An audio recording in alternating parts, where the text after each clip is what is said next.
No one single assay could tackle all of this together until now. My name is André Reis. I work primarily with long-read sequencing, both on an inherited disease space, but also population genomics, particularly looking at Indigenous Australians.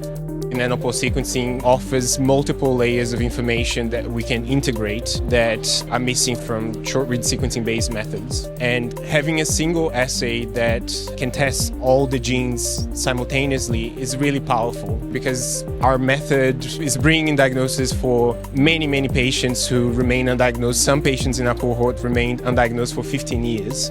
With the PromethION, we get the depth of coverage that we need. We're able to define the copy number, the methylation, and the haplotype all in one go. And it really means that instead of having all these different tests, we can have an answer for a patient just within days.